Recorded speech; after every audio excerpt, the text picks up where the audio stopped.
I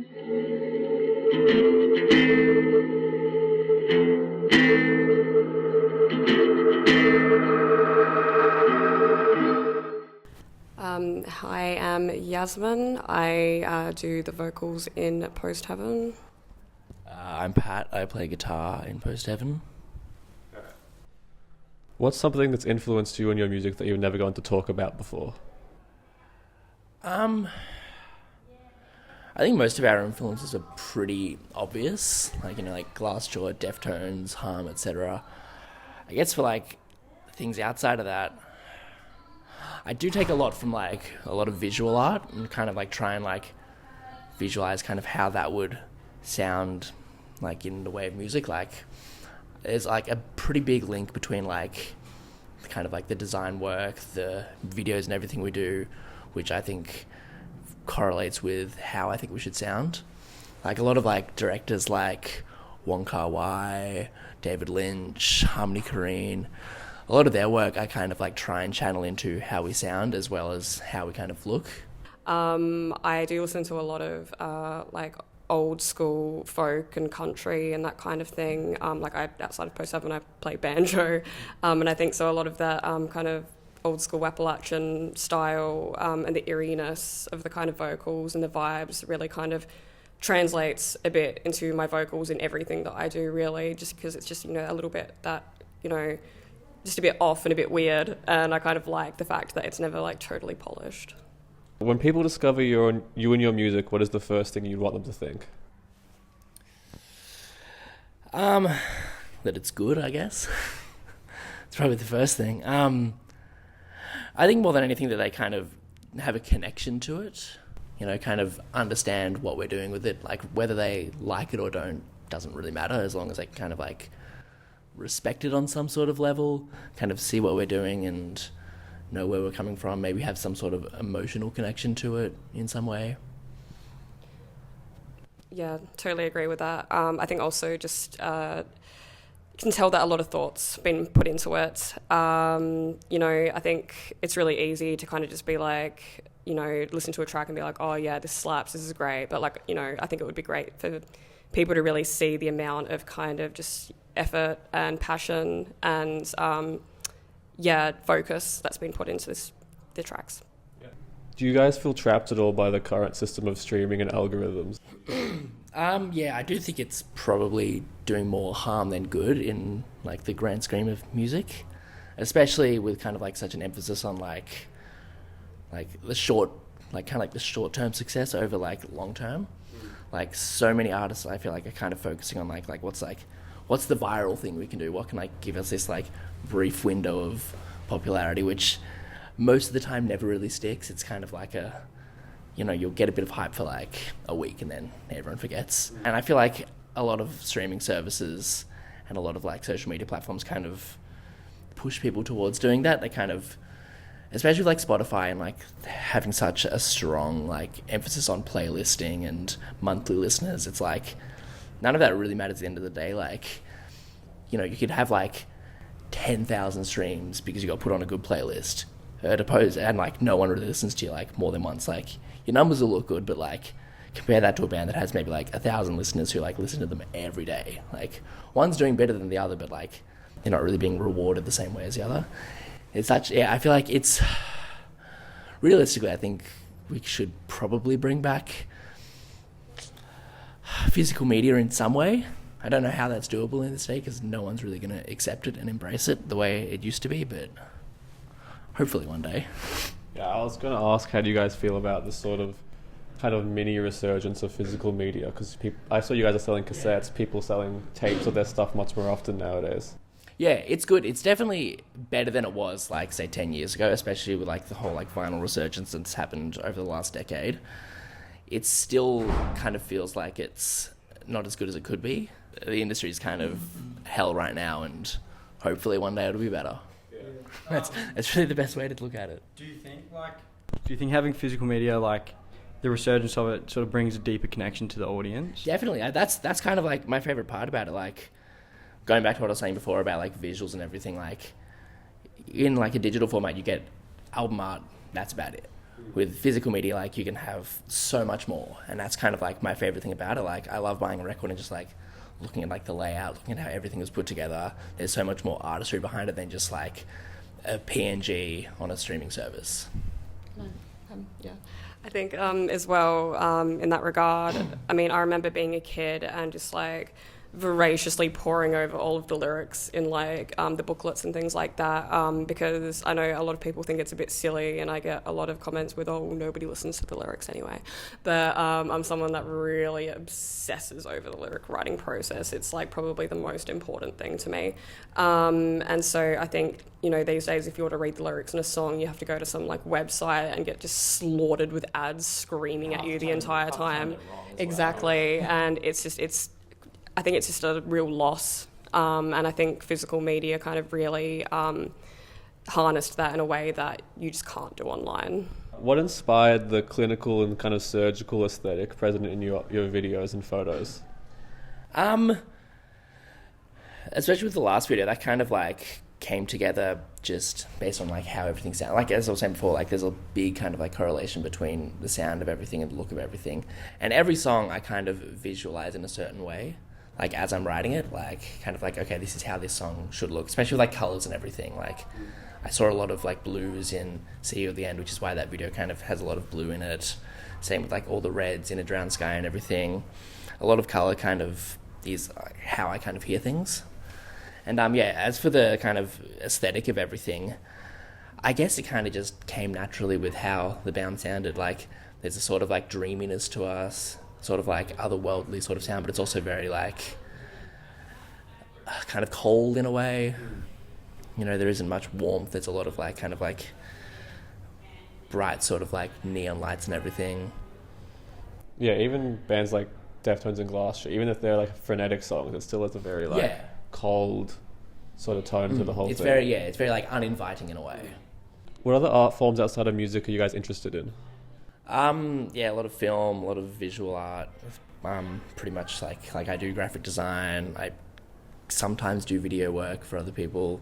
That's kind of like my main area that I focus on. I think it's difficult having quite a few music projects on the go, as well as working full-time in a pretty full-on job. It's like, what else is there left? What time is there left to pursue other things?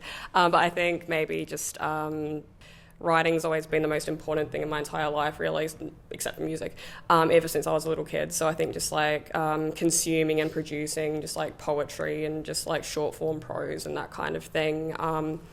Yeah, I think that's probably the most significant extracurricular activity. Do you guys have a piece of art outside of music you're particularly proud to have worked on or finished? I mean, it's sort of outside of music, I guess, but I really like our video work. That's kind of like the one thing I really look back and think like, hey, I did a pretty good job with that, especially because like I'd never really done like a full-on music video before that. It was kind of just like very like, you know, more editing and everything like that. This one was the first time I kind of really was like, okay, I'm going to like start to finish like film everything myself, like I've got a good creative direction and just go from there. So that's probably the one thing I'm the most proud of outside of the music. Yeah, once again, I think I'd really struggle to like identify one thing specifically. I think it's not really a piece of work, I guess, but I think I'm proud of, you know, my ability to just stay productive consistently and just putting out all kinds of music, you know, like anything from the heavier stuff with Post Heaven to like, you know, my solo stuff with that more like gothic folk influence. So just like, yeah, just being consistent. Yeah. What's the best live show you've ever been to? Best show I've ever been to. I went and saw The Cure in LA once, and it was like, it was when they were playing Sydney. They did a show in Sydney where they played Disintegration in full, and it was this weird ballot system with the tickets where like you kind of got an email if you could get a ticket or not, and I never got one, so I was like, damn, that sucks. And then like a few days later they announced like a big show in LA with like them, Pixies, Deftones, Mogwai, and I was like, cool, bought a ticket there and I was like, okay, I guess I'm going to LA. And yeah, that was probably one of the best shows I've been to. It was really good. They played for like 3.5 hours. I've heard that. Really good. Yeah. I've been dying to see The Cure. I feel they play for 3 hours and they don't talk to you. Yeah, it's perfect. I love it. I mean, goddamn, it's so hard to think of one. But probably the first one that comes to mind is I went to Primavera Sound Music Festival in Barcelona a few years ago as like a post-uni treat. And one of the main reasons I went was to see Nick Cave and the Bad Seeds, even though they're here all the time, go to the other side of the world, why not?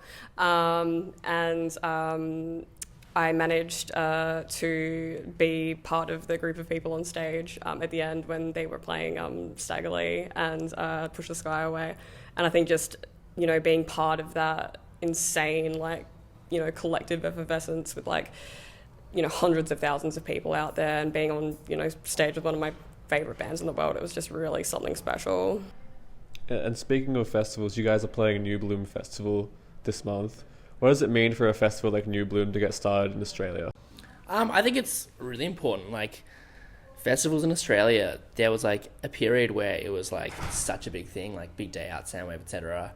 And I feel like those kind of there was a lot going on with those that kind of ended with their downfall, and I feel like it kind of came down to just how expensive it is in Australia to run a festival like that. And I feel like everyone's kind of been very wary on how they run festivals just because of how much of a money hole it can end up being. And it's pretty cool that there's been so much coming up recently in our sort of world, and I feel like New Bloom is a really good one. I'm really keen to see kind of where it goes from here, because so far it's already doing so well. It looks so it's going to be such a good day, and it's only going to get bigger from this. I'm really looking forward to kind of seeing, even outside of New Bloom, more festivals in that sort of realm kind of get bigger. Especially if you look at it, you look at the festivals, especially hardcore that happen over in America, those are some of the best shows that happen. Yeah, Outbreak Fest exactly. And stuff like that, yeah. And having something like that over here, more things like that over here is only going to do better for our scene, which is already kind of on the up. Australia's scene for a while has kind of been, it's always been here, but it hasn't had a big spotlight on it. It's kind of been kind of quiet, but I feel over the last couple of years, it's really starting to take off. Totally agree with all of that. I think, things festivals like Soundwave and Big Day Out, that was just such a huge loss, just because, growing up, that was the highlight of my year. I think, and having the ability to bring out so many international acts that wouldn't make the trip of their own accord because, there's not really enough support or money in it, and being able to actually bring them over here and, giving kids a chance to see them live and local bands the opportunity to play with them. I think it's just, if we can kind of cultivate that and start bringing that back a bit, I think it's so worthwhile. If you could remove or change one thing about the music industry, what would it be? Yeah, probably going back to what I was saying before about streaming services, probably that, bring back physical media, make it more accessible, and get rid of streaming services. Make Bandcamp more of a prominent thing as well. I'm not sure it's really kind of unique or specific to the music scene, but even just, society a bit more broadly. I think just reducing the barrier of cost to entry. I think a lot of people who aren't in music kind of probably underestimate how expensive it is. And I think for a lot of people just starting out, if they don't kind of have any, financial backing or whatever, it takes just so much longer to even get started or, get, taken seriously, because it is just such a barrier when it really doesn't need to be. Do you think right now there's a sort of burgeoning scene of darker alternative music in Australia? Yeah, definitely. I feel especially given how the world has been over the last 4 years now, I feel it's kind of shaped everyone's mind to kind of be a lot more, pessimistic about these sort of things. A lot of people kind of it makes a lot of sense to kind of have music that is darker, kind of more hateful than music that's kind of happy and upbeat, because there isn't really anything to be happy about these days. There's a lot. I feel ever since COVID, everything's kind of just gotten worse every year in terms of how the world is running, and I feel art always kind of reflects how everything is going on in the world, and there's not really much room for uplifting themes in music. I mean, there is, but I feel it's kind of easier to kind of see the world in a negative light and kind of reflect that in your art. Yeah, I mean, it works for me because I'm just a big emo through and through. So, you know, everything that I listen to is a bit dark. But yeah, I think I totally agree. Like Pat's point about, you know, music, you know, themes and genres really being reflective of society at large and kind of like the struggles and issues that people are facing. Like, it does make a lot of sense, really. I think everyone went a little bit insane over COVID. I know I did. So I think that's probably had a lot of influence. Would you associate your music with any particular genre, and if not, why not? I guess just post-hardcore, alternative metal, a little bit of shoegaze in there. We try and not really kind of box ourselves into like this is how we should sound. It's kind of like let's throw in what we want. Like, you know, we've got some heavy parts, we've got some soft parts. It's like we don't really want there to be boundaries with this band. Just like if we feel like doing something, let's give it a go. Yeah. Let's make it work. And is there a genre you'd like to explore, you've been exploring, that you haven't released anything about yet? I wouldn't mind, like, we've kind of dabbled a little bit with, like, electronic elements. I wouldn't mind having more of that and kind of, like, seeing what we can do with that. Yeah, I think that's just, like, I think with what we do, although it's pretty, you know, straightforward with genres, like, it's fairly easy to explain, like, on the surface. I think there is just a lot of potential there. With like smaller kind of influences, like Pat said, the electronic bits and stuff that we could, you know, bring a bit more to the forefront and be a bit more explicit with that. But I think I saw like an outlet describe us as like something crazy, like shoegaze alt metal, as like it was like 5 words long, and that just kind of made me laugh. I was just like, we're really carving out a niche here, apparently. Yeah, micro-genres are the new thing. Instead of just being part of a larger thing, it's just like, let's get as specific as possible. I've seen like Zoomer gaze thrown around a lot for like this sort of sound, which is kind of funny because most of the bands I talk about are like in their 30s. Who should we interview next? Blind Girls are in Melbourne next week. Try and tee that up. That'd be cool. Hell yeah, Blind Girls would be sick. They're playing the support for Touche Amore, actually. And so are Gil Cerrone, so maybe we could get Gil Cerrone involved as well. Alright, that's all the questions. Do you have anything you want to... No, all good. Alright. Thank you. Perfect.